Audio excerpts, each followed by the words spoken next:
Hi ಎಲ್ಲರಿಗೂ ನಮಸ್ಕಾರ. Welcome back to my YouTube channel. ಯಾರೆಲ್ಲ ವಿಡಿಯೋ ನೋಡ್ತಾ ಇದ್ದೀರಾ ಪ್ಲೀಸ್ ಸಬ್ಸ್ಕ್ರೈಬ್ ಮಾಡ್ಕೊಂಡು ನೋಡಿ.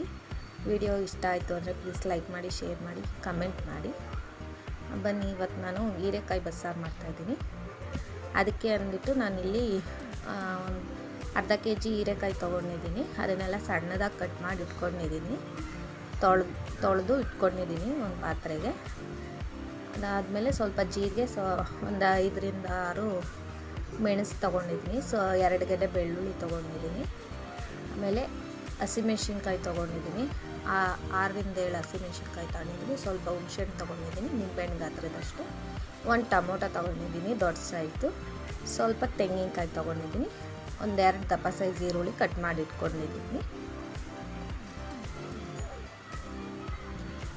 ಹೀರೆಕಾಯಿನ ಸಣ್ಣದಾಗಿ ಹಚ್ಚಿ ಇಟ್ಕೊಂಡಿದ್ದೀನಿ. ಅದು ಸ್ವಲ್ಪನೇ ಆಗೋದು, ಜಾಸ್ತಿ ತೊಗೊಂಡ್ರು. ಕಟ್ ಮಾಡಿ ಬೆಂದ ಮೇಲೆ ಸ್ವಲ್ಪ ಆಗುತ್ತೆ ಅಷ್ಟೇ. ತುಂಬ ಟೇಸ್ಟಿಯಾಗಿರುತ್ತೆ ಸಾಂಬಾರು. ಮುದ್ದೆಗೆ, ಅನ್ನಕ್ಕೆ ಎಲ್ಲ ಚೆನ್ನಾಗಿರುತ್ತೆ. ಇದಕ್ಕೆ ನಾನು ಬೇಳೆ ತೊಗೊಂಡಿದ್ದೀನಿ. ಸ್ವಲ್ಪ ಬೇಳೆನ ತೊಳೆದು, ಹೀರೆಕಾಯಿನೂ ಎಲ್ಲ ತೊಳೆದು ಇಟ್ಕೊಂಡಿದ್ದೀನಿ. ಬೇಳೆ ತೊಳ್ಕೊಬೇಕು. ಬೇಳೆ ತೊಳ್ಕೊಂಡು ಹೀರೆಕಾಯಿ ಹಾಕಿ ನಾನು ಎಲ್ಲ ಒಂದೇ ಸಲ ಮಾಡ್ಕೊತೀನಿ. ಇದು ಈರುಳ್ಳಿ, ಇದು ಟೊಮೊಟೊ ಮತ್ತು ಹೀರೆಕಾಯಿ, ಬೇಳೆ ಹಾಕ್ಕೊಂಡು, ಹಸಿಮೆಣ್ಸಿನ್ಕಾಯಿ ಹಾಕ್ಕೊಂಡು, ಉಪ್ಪು ಎಷ್ಟು ಬೇಕೋ ಉಪ್ಪು ಹಾಕ್ಕೊಂಡು 2ರಿಂದ 3 ಗ್ಲಾಸ್ ನೀರು ಹಾಕ್ಕೊತೀನಿ. ನೀರು ಹಾಕ್ಕೊಂಡು ಉಪ್ಪು ಹಾಕ್ಕೊಂಡು ಈಗ ಕೂಗಕ್ಕಿಡ್ತಾಯಿದ್ದೀನಿ. ನಾನು ಇಲ್ಲಿ ಕೂಗಕ್ಕಿಡ್ತಾಯಿದ್ದೀನಿ. ಬೇಳೆ ಎಷ್ಟು ಬೇಯುತ್ತೋ ಅಷ್ಟು ಕೂಗಿಸ್ಕೊಳ್ಳಿ. ನಾನು ಇಲ್ಲಿ 2 ಕೂಗಿಸ್ಕೊಂಡಿದ್ದೀನಿ. ಅದಾದಮೇಲೆ ಇಲ್ಲಿ ಈರುಳ್ಳಿ ಸ್ವಲ್ಪ ಫ್ರೈ ಮಾಡ್ಕೊತಾ ಇದ್ದೀನಿ. ನೀವು ಬೇಕಾದ್ರೆ ಒಣಮೆಣ್ಸಿನ್ಕಾಯಿನೂ ಫ್ರೈ ಮಾಡ್ಕೊಂಡು ಹಾಕೋಬೋದು. ನಾನು ಹಸಿಮೆಣ್ಸಿನ್ಕಾಯಿ ಇತ್ತು ಅಂತ ಹಾಕ್ಕೊಂಡಿದ್ದೀನಿ. ಈರುಳ್ಳಿ, ಸ್ವಲ್ಪ ಬೆಳ್ಳುಳ್ಳಿ ಎಲ್ಲ ಬಿಡಿಸಿ ಇಟ್ಕೊಂಡು ಅದನ್ನು ಫ್ರೈ ಮಾಡ್ಕೊಂಡಿದ್ದೀನಿ. ಇದು ನೋಡಿ, ಈರುಳ್ಳಿ ಬೆಳ್ಳುಳ್ಳಿ ಫ್ರೈ ಆದಮೇಲೆ ಜೀರಿಗೆ ಹಾಕ್ಕೊಂಡು, ಜೀರಿಗೆನೂ ಫ್ರೈ ಮಾಡಿಕೊಂಡು, ಅದಾದಮೇಲೆ ಇದೆಲ್ಲನೂ ತೊಗೊಂಡು ನಾನು ರುಬ್ಕೊಂಡು, ಹುಣಸೆಹಣ್ಣು ಎಲ್ಲ ತೊಗೊಂಡು, ಸ್ವಲ್ಪ ಕಾಯಿ ತೊಗೊಂಡಿದ್ನಲ್ಲ ಅದನ್ನು ತೊಗೊಂಡು ರುಬ್ಬಕ್ಕೆ ಹಾಕ್ಕೊತೀನಿ. ಬೇಗ ಆಗುತ್ತೆ, ಈಸಿಯಾಗೂ ಮಾಡ್ಕೊಬೋದು, ಚೆನ್ನಾಗಿರುತ್ತೆ ಸಾಂಬಾರಿಗೆ ಎಲ್ಲ. ಇದು ಪಲ್ಯ ಬೇಕಾದರೆ ಚಪಾತಿ ರೊಟ್ಟಿಗೆಲ್ಲ ಮಾಡ್ಕೊಬೋದು, ಚೆನ್ನಾಗಿರುತ್ತೆ. ಹೀರೆಕಾಯಿನ ಬೇಯಿಸ್ಕೊಂಡು ಬೇಕಾದರೆ ಒಗ್ಗರಣೆ ಹಾಕ್ಕೊಂಡ್ರು ಪಲ್ಯಕ್ಕೆ ಮಾಡ್ಕೊಬೋದು, ಚೆನ್ನಾಗಿರುತ್ತೆ. ಬೇಕಾದ್ರೆ ಒಂದು ಚಪಾತಿ ಮಾಡ್ಕೊಂಡು ಹಾಕ್ಕೊಂಡ್ರು.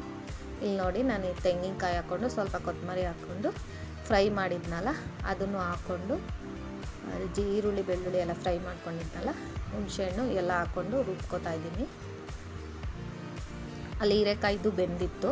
ಹೀರೆಕಾಯಿ ಸಪ್ರೇಟ್ ಮಾಡಿಕೊಂಡು ಟೊಮೊಟೊ ಹಾಕ್ಕೊಂಡು ಸ್ವಲ್ಪ ಬೇಳೆ ತೆಗ್ದು ಹಾಕ್ಕೊಂಡು ನೋಡಿ ನುಣ್ಣಗೆ ರುಬ್ಕೊಂಡಿದ್ದೀನಿ. ಅದಾದಮೇಲೆ ಒಗ್ಗರಣೆ ಮಾಡ್ಕೊಳ್ಳೋದು ಅಷ್ಟೇ.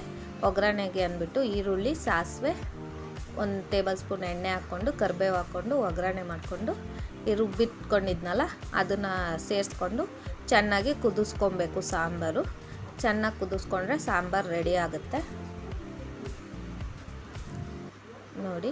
ಆಮೇಲೆ ಅದು ನೀರಿರುತ್ತಲ್ಲ ಬೇಯಿಸ್ಕೊಂಡು ಕೂಗಿಸ್ಕೊಂಡಿರೋದು, ಅದನ್ನು ಹಾಕ್ಕೊಂಡು ಚೆನ್ನಾಗಿ ಕುದಿಸ್ಕೊಬೇಕು ಸಾಂಬಾರು. ಆವಾಗ ಟೇಸ್ಟ್ ಚೆನ್ನಾಗಿ ಬರುತ್ತೆ. ಇಲ್ಲಿ ಬೇಕಾದ್ರೆ ನೀವು ಉಪ್ಪು ನೋಡಿಕೊಂಡು ಹಾಕ್ಕೊಳ್ಳಿ. ಖಾರ ಅಲ್ಲ, ಉಪ್ಪು ನೋಡ್ಕೊಂಡು ಹಾಕ್ಕೊಳ್ಳಿ ನೋಡಿ. ಇದಾದಮೇಲೆ ಬೇಕಾದ್ರೆ ಇದು ಪಲ್ಯನೂ ಬೇಕಾದ್ರೆ ಫ್ರೈ ಮಾಡ್ಕೊಬೋದು. ಇದು ಸ್ವಲ್ಪನೇ ಆಗಿದೆ, ಅದಕ್ಕೆ ನಾನೇನು ಪಲ್ಯ ಮಾಡ್ಕೊಳ್ಳಿಲ್ಲ. ಈರುಳ್ಳಿ, ಮೆಣಸಿನ್ಕಾಯಿ, ಸ್ವಲ್ಪ ಕಾಯಿ ತುರಿ ಹಾಕ್ಕೊಂಡು ಫ್ರೈ ಮಾಡ್ಕೊಬೋದು. ತುಂಬ ಟೇಸ್ಟಿಯಾಗಿರುತ್ತೆ ಸಾಂಬಾರು, ಚೆನ್ನಾಗಿರುತ್ತೆ. ಹೀರೆಕಾಯಿ ಪಲ್ಯ ಮಾಡಿಕೊಂಡ್ರು ಚೆನ್ನಾಗಿರುತ್ತೆ. ರೊಟ್ಟಿಗೆ ಎಲ್ಲದಕ್ಕೂ ಮಾಡ್ಕೊಬೋದು, ಚೆನ್ನಾಗಿರುತ್ತೆ ನೋಡಿ. ಇದು ಸಾಂಬಾರು ಕುದೀತಿದೆ, ರೆಡಿಯಾಗಿದೆ.